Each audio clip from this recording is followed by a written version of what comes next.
আসসালামু আলাইকুম রহমতুল্লাহি ওয়া বারাকাতুহু। অনলাইনে কোরআন শিক্ষা পর্ব 12তে সবাইকে স্বাগতম। এর আগে পর্ব 8 থেকে নিয়ে পর্ব 11 পর্যন্ত তাজবিদ নিয়ে আলোচনা হয়েছে।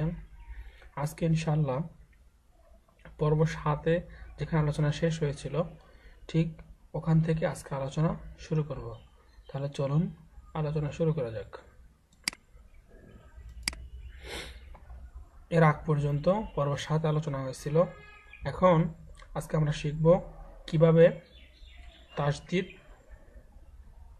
তাসদিদকে সুন্দরভাবে পড়া যায়। আগেই বলে নেই, তাসদিদের উচ্চারণটা হবে প্রথমে তাসদিদের পূর্ববর্তী হরফের সাথে একবার উচ্চারণ, আবার তাসদিদ যে হরফের সাথে আছে ওই হরফের সাথে দ্বিতীয়বার উচ্চারণ। তাহলে কি হলো, তাসদিদওয়ালা হরফটা দুইবার উচ্চারিত হবে। যেমন র বা জবর রব, বা জবর বা, রব্বা, একবার র বা জবর রব, বাটা হলো আবার বা জবর বা, রব্বা। ঠিক এরকম ভাবে প্রত্যেকটা অক্ষর এরকম উচ্চারণ। তাহলে আমরা একটা একটা করে পড়ে দেখছি। সদ বা জবর সব, বা জবর বা, সব্বা। তা বা জবর তাব, বা জবর বা, তাব্বা। আইন দাল জবর আদ, দাল জবর দা, আদ্দা। মিম দাল জবর মাদ, দাল জবর দা, মাদ্দা। হা কব জবর হক, কব জবর ক, হক। হা মিম জবর হাম, মিম জবর মা, হাম্মা। হা মিম জবর হাম, মিম জবর মা, হাম্মা। এখানে তাসবিদের আলোচনায় বলেছিলাম যে হরকতের উপরে যদি নুনে বা মিমে যদি তাসদিদ হয়, হরকতের বামে নুনে বা মিমে যদি তাসদিদ হয় তাহলে সেখানে গুণনা করে পড়িতে হবে। এই গুণটাকে বলা হয় ওয়াজিব গুণনা, এবং এটা যদি না করা হয় তাহলে ওয়াজিব তরকের গুণা হয়। দেখা গেল আমরা কোরআন শরীফ পড়তেছি সবের আশায়, সেখানে যদি গুণা হয় তাহলে একটা আফসোসের বিষয়। এজন্য তাজবিদের নিয়মকানুন সুন্দরভাবে জেনে তারপরে কোরআনকে পড়া উচিত। ঠিক আছে, তাহলে আর আলোচনা দীর্ঘায়িত করব না, আমাদের মূল আলোচনায় চলে আসি। হা মিম জবর হাম, মিম জবর মা, হাম্মা। আইন মিম জবর গাম, মিম জবর মা, গাম্মা। মিম নুন জবর মান, নুন জবর না, মান্না। জোয়া নুন জবর জন, নুন জবর না, জন্না। হামজা নুন জবর আন, নুন জবর না, আন্না। মিম সিন জবর মাস, সিন জবর সা, মাসসা। সিন র জের সির, র জবর র, সির র। সিন নুন জের সিন, নুন জবর না, সিন্না। হামজা নুন জের ইন, নুন জবর না, ইন্না। সা মিম পেশ সুম, মিম জবর মা, সুম্মা। কাপ নুন পেশ কুন, নুন জবর না, কুন্না। হা নুন পেশ হুন, নুন জবর না, হুন্না। কব দাল পেশ কুদ, দাল জবর দা, কুদ্দা। সা মিম জবর সাম, মিম জবর মা, সাম্মা। কাপ লাম পেশ কুল, লাম জবর লা, কুল্লা। মিম তা জের মিত, তা পেশ তু, মিত্তু। ফা র জের ফির, র পেশ রু, ফিররু। হামজা বা জবর আব্বা, আলিফ জবর বা, আব্বা। হা বা জবর হাব্বা, আলিফ দুই জবর বান, হাব্বান। এখানে হাব্বান কখন হবে?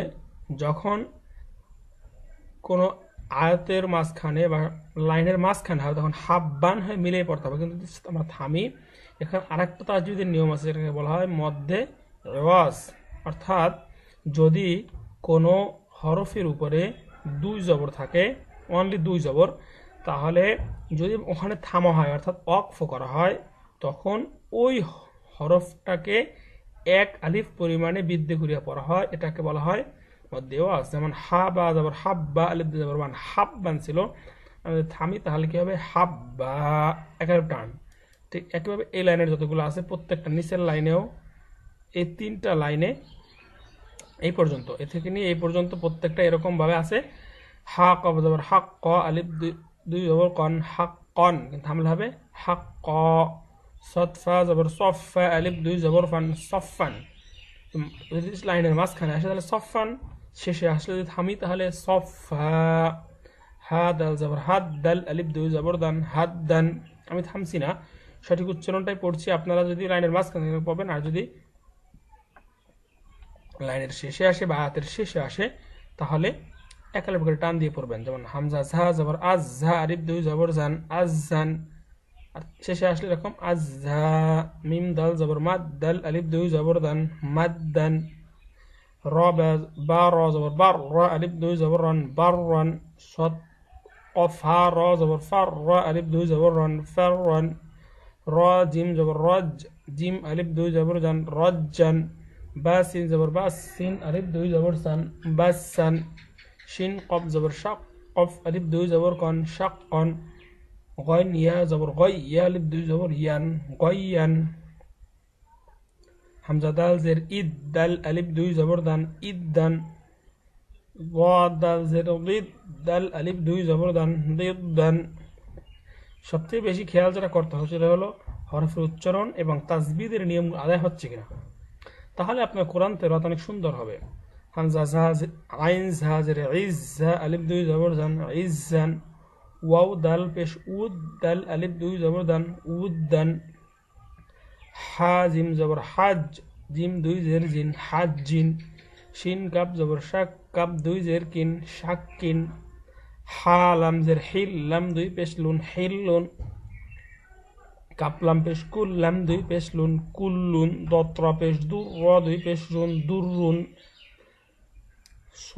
সৎ মিম পেশ সুম, মিম দুই পেশ মুন, সুম্মুন। এখানে কিন্তু হরকতের বামে নুনি বাম, এখানে কিন্তু এখানেও কিন্তু ওয়াজিব গুণনা হবে, কারণ হরকতের বামে আসছে মিমের উপর তাসদিদ, সুম্মুন। হা কব জবর হাক, কব দুই জের কুন, হাক কব দুই পেশ কুন, হাক কুন। শিন র জবর শার, র দুই পেশ রুন, শাররুন। হামজা নুন জবর আন, নুন আলিফ জবর না, আন না। হা মিম জবর হাম, মিম আলিফ জবর মা, হাম্মা। জিন জিন জিম মিম জবর জাম, মিম আলিফ দুই জবর মান, জাম্মান। থামলে জাম্মা। একইভাবে কাল্লা, ইম্মা, মিন্না, হাত্তা, অফা, ওয়াল্লা। এখানে ইয়া দেখা যাচ্ছে একটা, আলোচনা করি। হাতা যাবর হাতা যাবর হাত্তা, কারা যাবর তা, হাত্তা। এই যে ইয়াটা লেখার ক্ষেত্রে আসবে, কিন্তু পড়ার ক্ষেত্রে যদি এর উপর কোনো জবর জেদ অথবা পেশ বা হরকত জজম তার যদি কিছু না থাকে, তাহলে এই ইয়াটা পড়তে হবে না। দেখুন হাত্তা, অফা, ইয়ার কোনো উচ্চারণ এখানে নাই। ওয়াল্লা, ঠিক এখানে কিন্তু আছে। দেখুন এখানে কিন্তু হামজা নুন জের ইন, নুন ইয়াজের নি, ইন নি। এখানে কি আসছে? মদ্দে তবাই আসছে। কি আসছে দেখেন, জেরের বাম পাশে জজম ওয়ালাইয়া, নুনের নিচে জের, জজম ওয়ালাইয়া। এখানে একাল প্রাণ হবে ইন্নি। একইভাবে রব্বি, কররি, এখানেও কিন্তু একালের টান আসছে। ঠিক আছে, তাহলে আমাদের আজকের আলোচনা এ পর্যন্তই। পরবর্তী আলোচনায় অংশগ্রহণের জন্য সকলকে আহ্বান জানিয়ে আজকে আলোচনা এখানেই শেষ করছি। আর পরবর্তী টিউটোরিয়ালগুলো পাওয়ার জন্য আপনারা অবশ্যই চ্যানেলে সাবস্ক্রাইব করে রাখবেন। আল্লাহ হাফেজ।